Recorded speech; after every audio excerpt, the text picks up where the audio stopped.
Hey guys, Tommy, I hope you're well. Here today doing a review of the Triumph Tiger 1200 XRT. This bike's been kindly lent to me by the guys over at Laguna Motorcycles in Maidstone, so if it is a bike you're interested in, please do check them out. I'll have a full write-up in the description below. So yeah, really quite excited about riding this bike. I took out the 800 yesterday and thought I'd take out the 1200 today just because the 800 I was really impressed with it as a bike for, you know, everyday use, and I'm actually really quite enjoying this Tiger. I was initially always quite intimidated by the size of them because they are big bikes, but it's not actually been that much of a problem. This one has the seat height of 835 millimeters. That seat height can go up to 855 millimeters, but 835 for myself. I'm 6 foot, inside leg measurement of 33 inches, and I weigh about 90 kilos, and it's absolutely fine. So a few bits about the bike. So it's a 1215 cc inline 3, 139 brake horsepower. That comes in at 9,350 RPM, and newton meters of torque you're looking at 122 at 7,600 RPM. Things I like about the bike, which, so for me, if you're going to get a bike like this, one of these big adventure ones, you're going to be doing a lot of miles on it, and you know, you're therefore going to want levels of comfort and levels of ease, I would say, of maintenance, which leads me on to, first off, the shaft drive as opposed to having a chain, which I really like. Massive tick in the box for me if I was going to be getting this style of bike. It then has the comfort side of things. This model has cruise control. Well, they all have cruise control. You've then got the heated seats. You've got the heated seat for yourself and a heated seat for the pillion as well. Pillion can actually control their own heat level on their seat here with this little button, so they can set that, which is different from the 800 where you would do it. But yeah, really quite good. So in terms of other elements, so in terms of the brakes, we've got twin 305mm discs at the front and Brembo 4-piston calipers. We've then got at the back the single 285mm with the Nissin 2-piston caliper there. The weight of the bike, it is pretty heavy. So I only got a listing for the dry weight, which is a little bit frustrating. That's 243 kilograms on a dry weight. It's got a 20-litre tank, so you're probably looking at, yeah, say 263 plus, you know, if you're fully loaded up with fuel. Then if you've got your panniers on there as well, then got a pillion on the back if you're then doing a bit of touring. You know, it is a heavy bike. In terms of moving it around, I felt pretty comfortable doing that. At speed, you know, once you're moving, even if you're not going too fast, you don't notice the weight in the same way. I thought it'd be a bit top heavy. Doesn't feel top heavy to me, feels all right. So yeah, I quite like it. The screen at the front, electrically adjusted, and you can adjust that on the fly as well, and provides an ample amount of protection. You have a real nice, you know, cool area, you know, if you're at speed, where you can just, you know, you could ride a long time on this, I think, without getting fatigued, which I like. So let's fire her up. So it is a keyless ignition. So I've got the key in my pocket. Oh, there we go, that's coming on now. Took me a moment. Oh, let's get the screen down. So I'm gonna have to pull in the clutch while I start it up. Oh, clutch. There we go, took me a moment. So see how she sounds. So this version has the Arrow exhaust on it as well. There's sound there. Sounds all right, I think. Let's give it a little rev.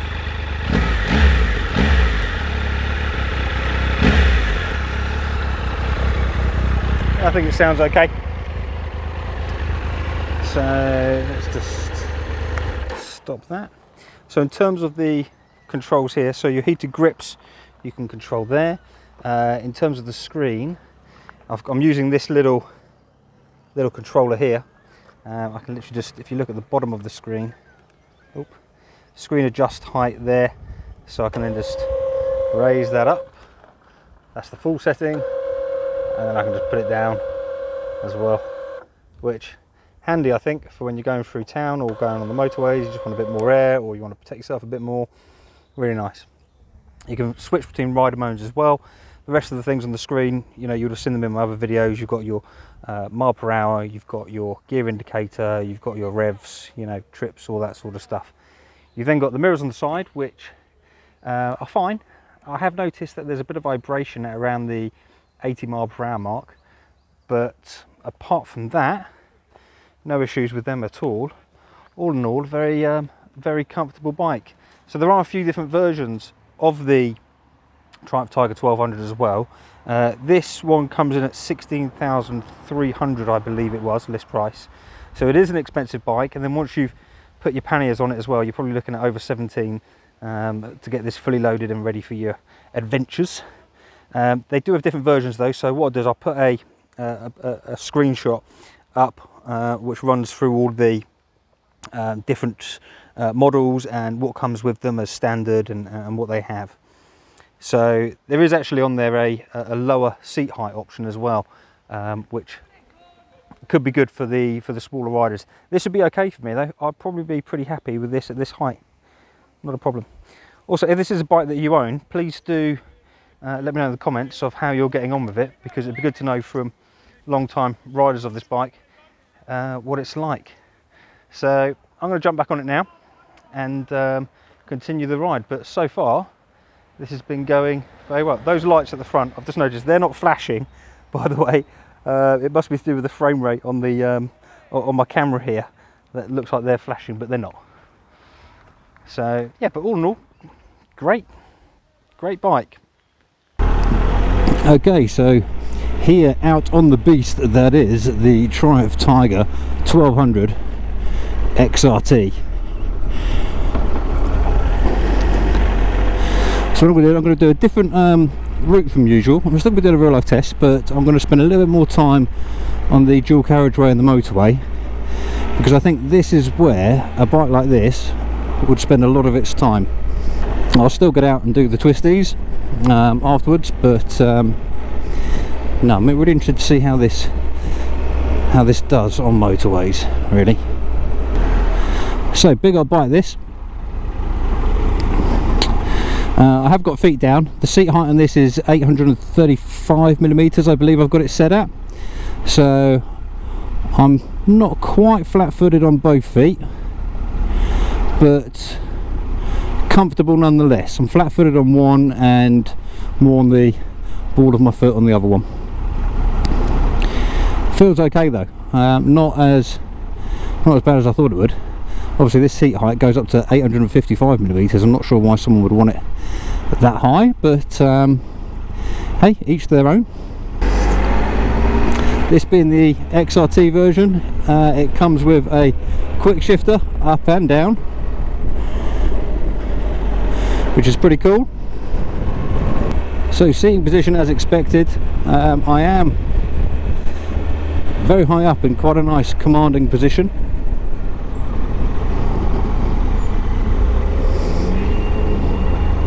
Able to see what's going on around me quite easily, and I think I'm quite visible to other road users as well.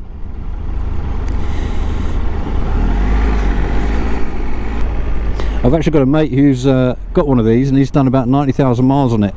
He was actually my instructor when I learnt how to ride, and I remember when I first saw it and first looked at it, it was always a bike which I thought, that is massive, I don't ever want one of those. However, after riding the 800 yesterday, I thought I really had to have a go on it and see how it does.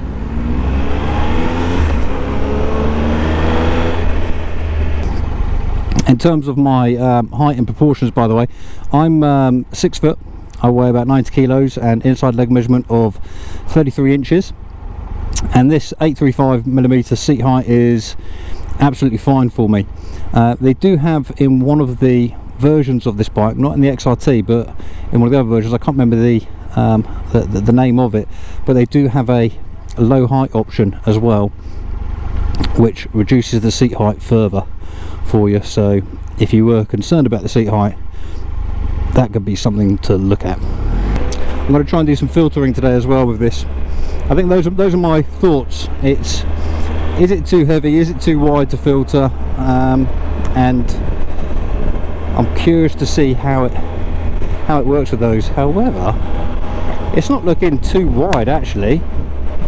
I think it looks wider when you look at it and bigger when you look at it in the showroom, but when you're actually on it, it's big, but it might work all right.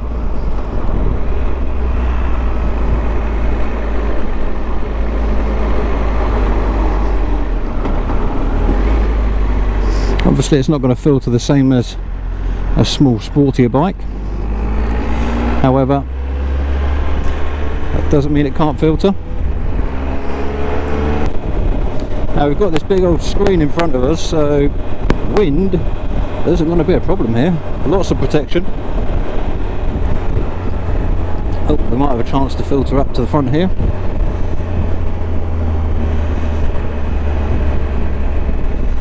Maybe not quite to the front, but a few spaces.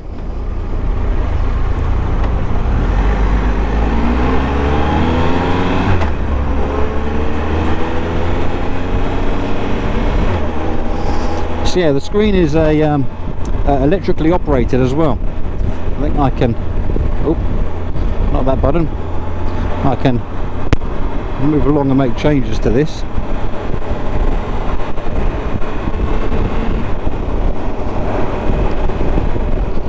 I'll play around with that when there's a bit less traffic around me.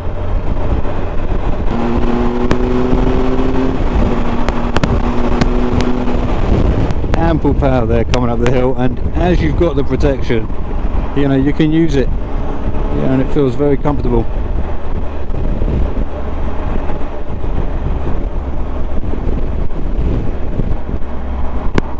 Oh, I don't have the screen in the highest position. I had it about midway. So there's the screen in the top position. We'll try this again out in speed, but then I can just lower it like so, and that's in the lower position. Let's leave it up high, I think.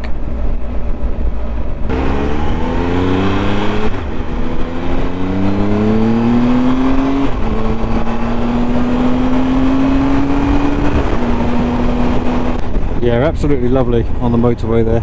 This is the sort of bike that you could do quite a lot of miles on, I'd say, without getting fatigued. You know, the seat is very comfortable, the riding position is very comfortable, cruise control as well, engine power is, you've got loads, you know, you can, you know, leave it in sixth and then pull away when you need to, and it's yeah, really quite nice.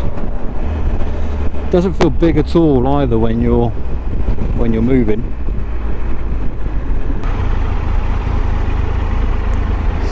The biting point on the clutch is a little bit far away, I've noticed, but I think that can be changed.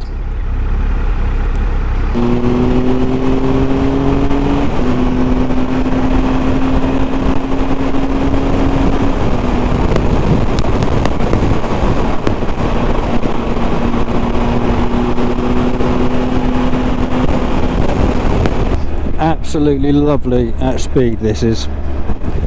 In terms of, you know, doing a load of miles, this is, yeah, I really like this a lot.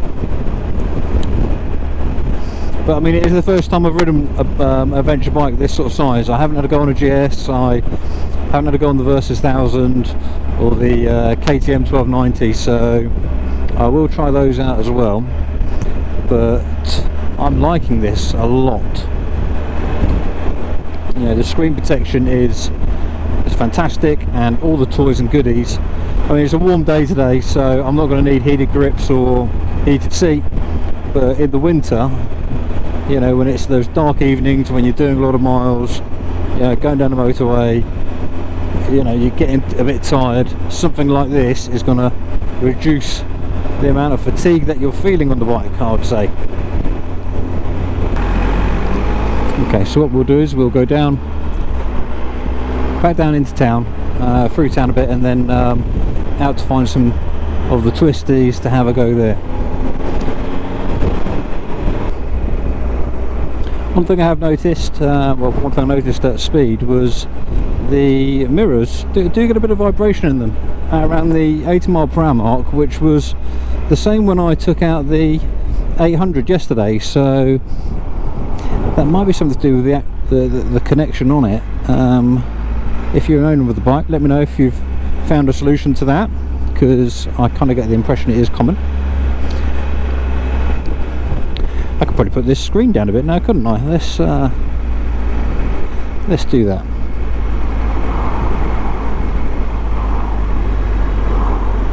Oh, it's not letting me. Why is it not letting me? Probably because my fuel light has come on. There we go. Okay, let's lower the screen a bit. There we go. It's quite nice to be able to change the screen height on the fly like that.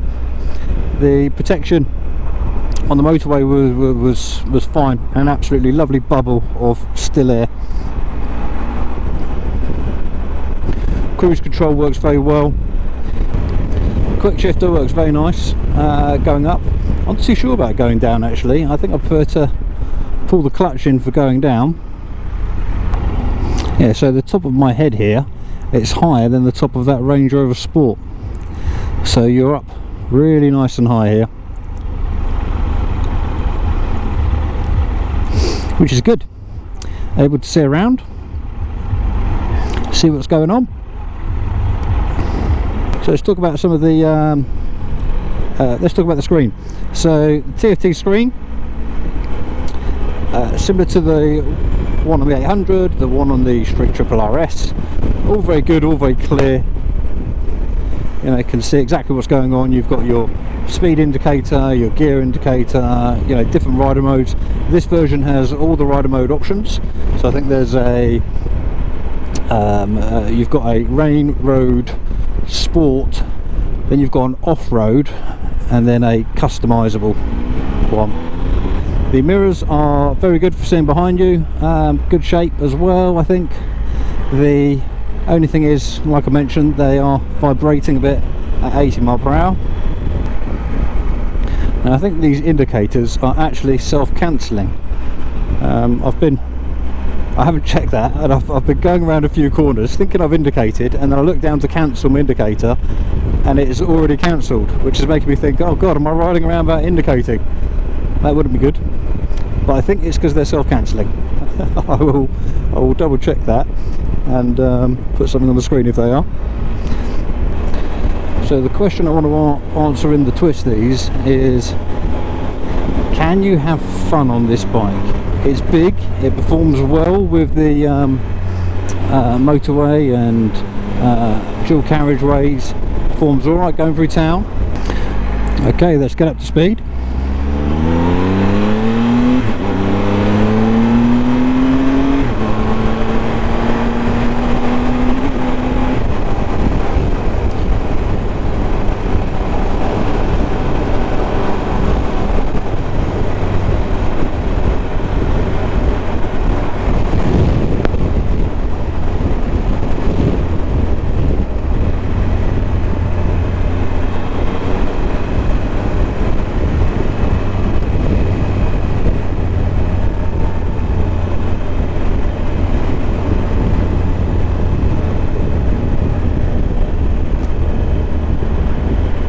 It's funny going through this section here. I do this bit quite a lot on my reviews, as you would have seen, but because of the wind protection that I've got, it felt like I was going so much slower. I think the speed was pretty similar. Brakes are good there, front Brembros. Traction control did kick in at one point. I think I went over something, but it's good to know that it works. And we'll get you out of trouble.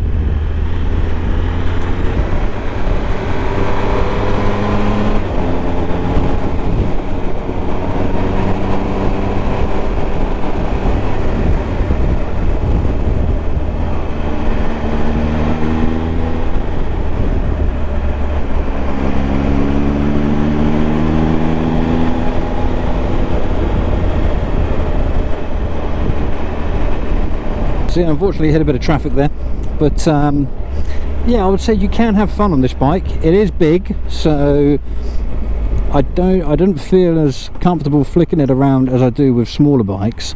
However, you know, there is still fun to be had, so to speak.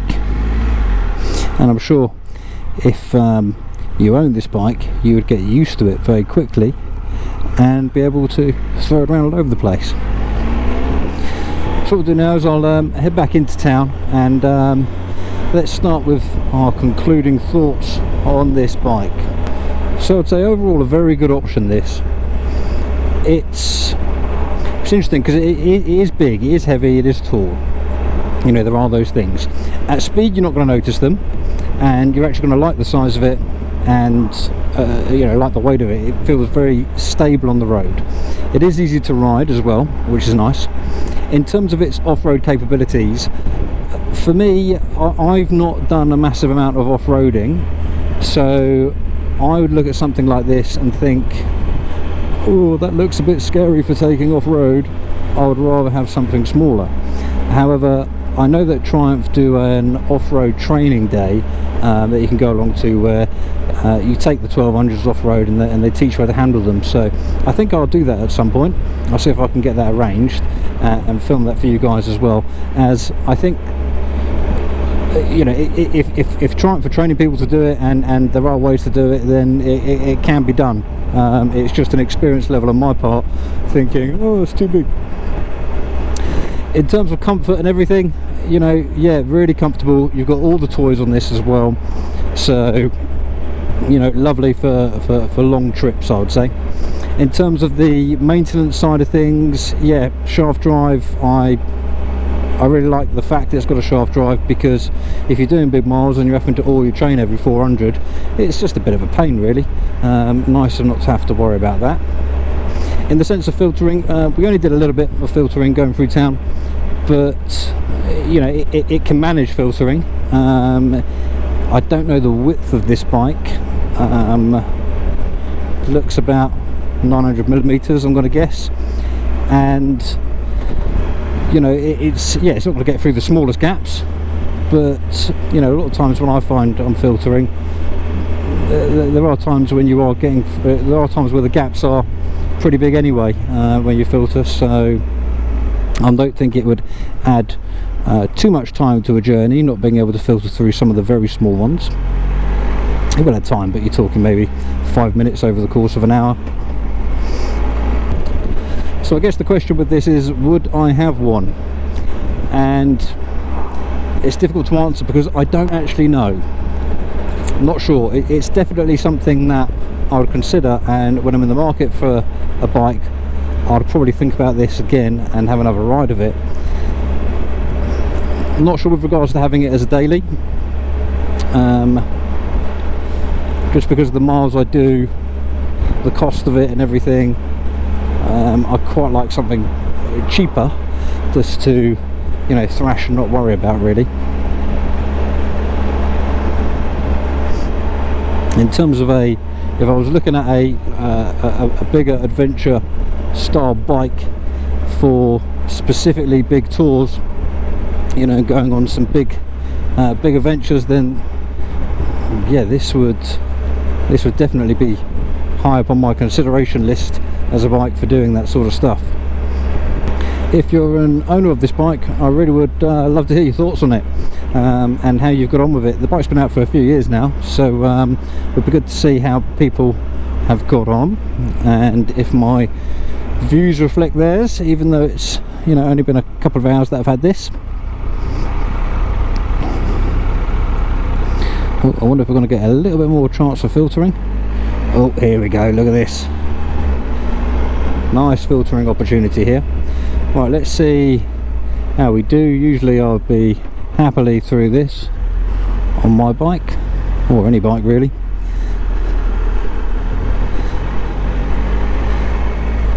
So it is big. I am taking it a bit slower.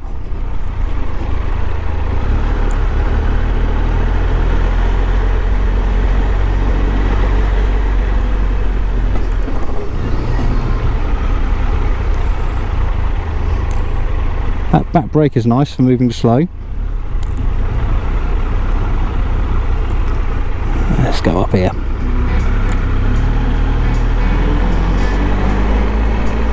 So yeah, you've got to be able to filter with this. Taking it a bit slower, but you know, you're still going to have all the benefits from having a bike. So many thanks for watching. If you enjoyed the video, please do hit that like button, it really does help me out. Maybe comment and say hello, or subscribe for my future content. Many thanks to the guys over at Laguna Motorcycles in Maidstone for lending me this bike. I really wouldn't be able to do this if it wasn't for those guys, so if you are in the Kent area, please do check them out. Hope you all well, and I will catch you for the next one. Cheers.